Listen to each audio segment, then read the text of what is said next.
저희가 준비한 6위, 1위 집권여당 내부 얘기를 지금부터 해보겠습니다. 과거 부적절한 발언 논란으로 국민의힘이 장해찬 후보, 부선 수영에 출마한 장해찬 후보의 공천을 주말 새 취소했죠. 본인을 장해찬 후보, 장해찬 전 최고위원은 윤석열 대통령의 1호 청년 참모라고 소개할 만큼 이른바 찐년 인사라는 이미지, 그래서 낙마 파장이 적지 않았었는데 오늘 오후에 결국 무소속 출마를 선언했습니다. 저는 오늘 정치 생명을 걸고 무소속 출마를 결단하며 이 자리에 섰습니다. 부족하고 철없는 20대 시절의 말실수가 부끄럽지만 그럼에도 수영구 주민과 당원들의 선택을 저버릴 수는 없었습니다. 민주당의 이재명 대표는 형수님에게 패륜적인 쌍욕을 하고도 뻔뻔하게 야당 대표로 전국을 돌아다니고 있습니다. 과거라고 해도 이런 패륜 쌍욕을 한 이재명 대표가 셀프 공천받는 것에 대해서 더 엄격한 잣대가 필요합니다. 조국 혁신당의 조국 대표는 고등학생과 성인의 성관계도 합의하면 처벌하지 말아야 한다는 칼럼을 썼습니다.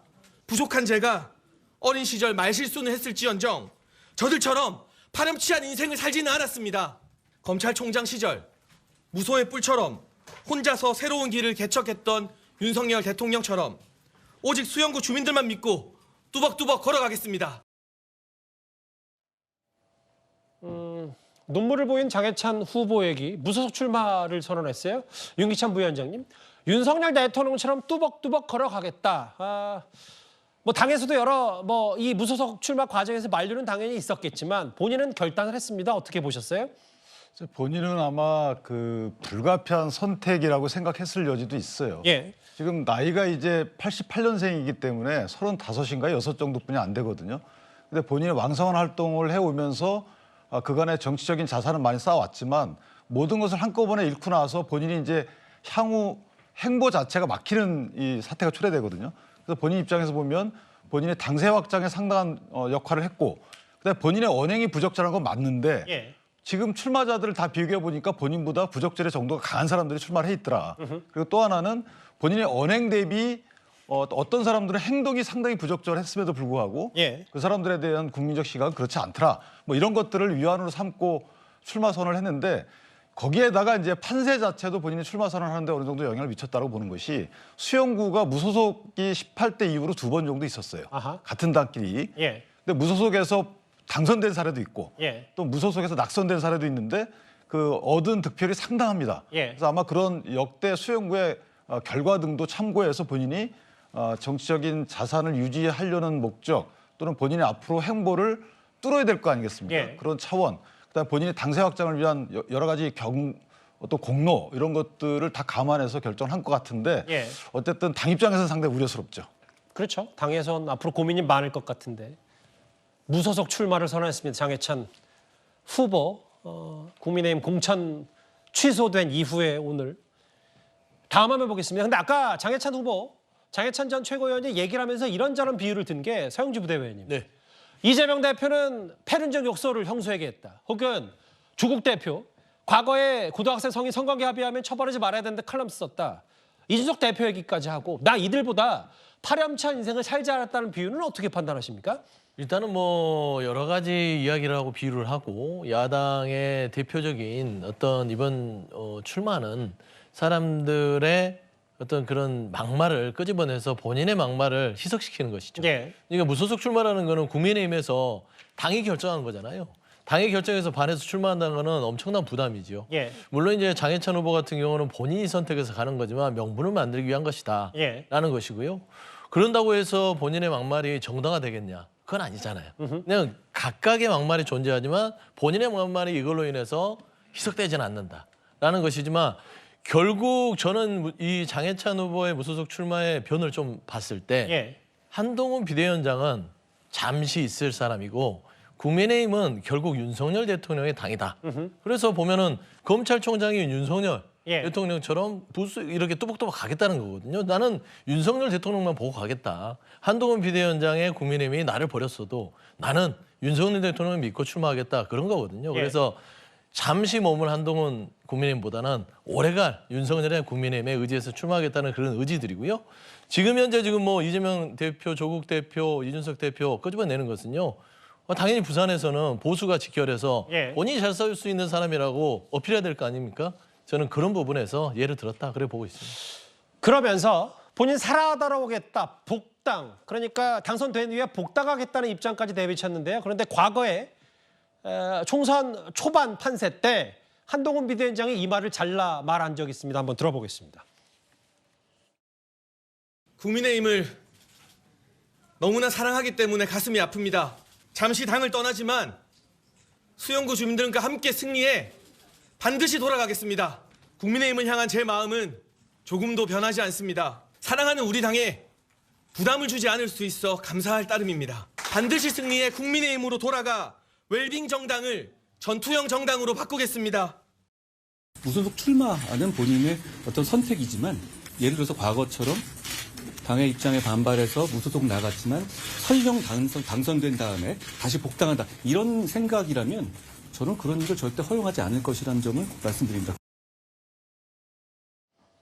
저 발언은 지난 7일 그러니까 장해찬 후보의 이 얘기와 그 전에 얘기했던 직접적으로 관련 없는 한동훈 비대위원장의 얘기인데 성춘 부의장님.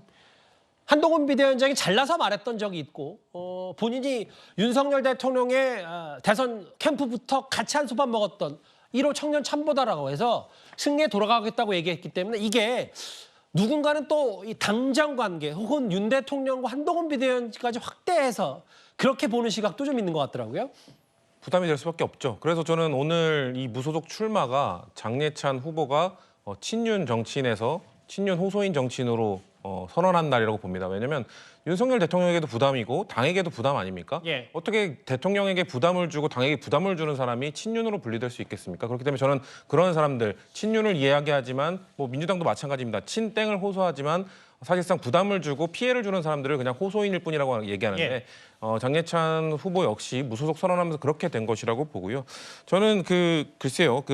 아마 이번에 사죄를 하기 전에는 온라인에 당당하게 얘기했었죠. 이 막말 논란 자신 있다. 오히려 이 민주당 인사들이 더 막말을 많이 했기 때문에 그들에게 피해가 갈 것이다. 이런 얘기했었잖아요. 저는 그것이 역으로 돌아왔다고 생각합니다. 정치인들은 자기가 내뱉은 말이 오히려 역으로 자기에게 돌아올 때가 있는데 장예찬 후보의 무소속 출마로 인해서 아마 선거 기간 내내 장예찬 후보의 막말이 이번 선거에 회자되고 본인의 정치 인생에 아무래도 더 안 좋은 영향을 미칠 거라고 보고요. 당정 관계는 그렇게 확대 해석하긴 힘들지만 글쎄요. 저는 윤석열 대통령이 장예찬 후보를 지켜줄까요? 그렇게 보지 않습니다. 그렇기 때문에 오히려 예. 본인을 더 고립시키는 결과를 낳게 될 것이다. 그렇게 보고 있습니다. 상당히 비판적으로 보시네요. 사실은 제가 뉴스탑10에서 지난주에 말씀드렸던 거는 어떤 논란이 최초에 불거졌을 때 유권자들은 그 자체, 논란 자체보다도 어떤 대처의 부분을 각 당이 어떻게 재빠르게 발빠르게 대처하는지를 염두에 두고 본다 이런 말씀 드렸는데 지난주에 공이 여야는 정봉주 전 의원과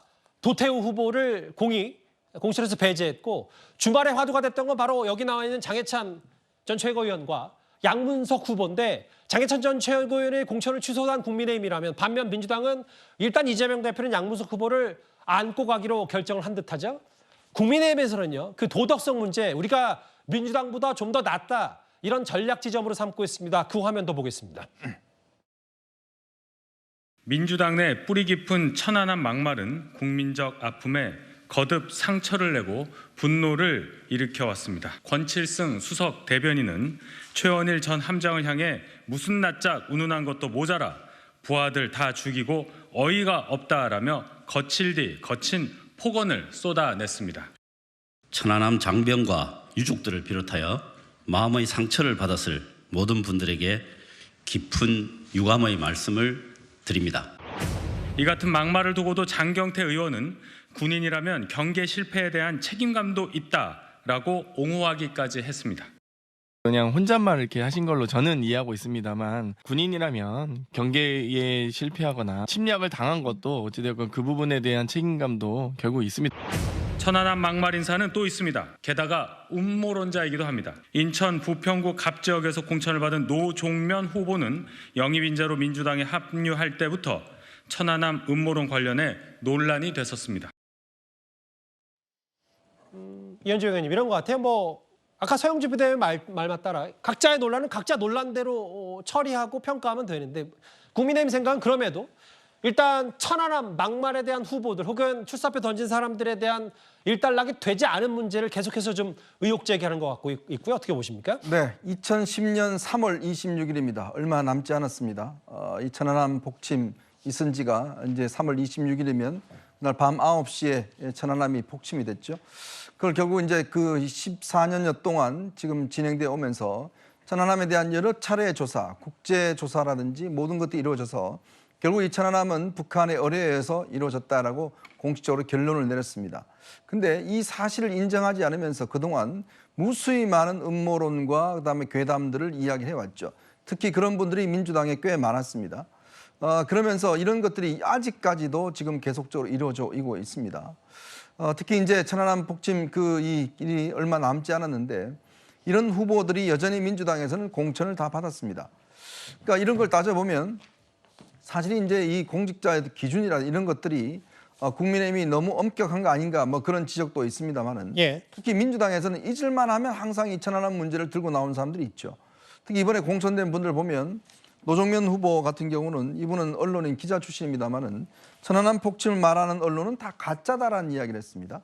저는 묻고 싶어요. 지금도 똑같은 생각을 갖고 있는지 우리 박선원 인천 부평을 후보 같은 경우는 천안함은 선체 결함 탓에 침몰했다라고 이야기를 하고 있는데 지금도 똑같은 생각을 갖고 있는지 묻고 싶습니다. 자, 우선 26일 되기 전에 본인들이 이 천안함 문제에 대해 어떠한 판단을 지금도 하고 있는지 국민들 앞에 좀 이야기를 하고 자신들이 왜 그때 그런 생각을 했고 그거에 대해 어떻게 생각하는지 저는 이 부분에 대해서 뭔가 설명을 해야 되지 않을까라는 그런 생각이 듭니다. 그래야지만이 저는 국회의원 후보로 자격이 있다 이런 생각이 듭니다.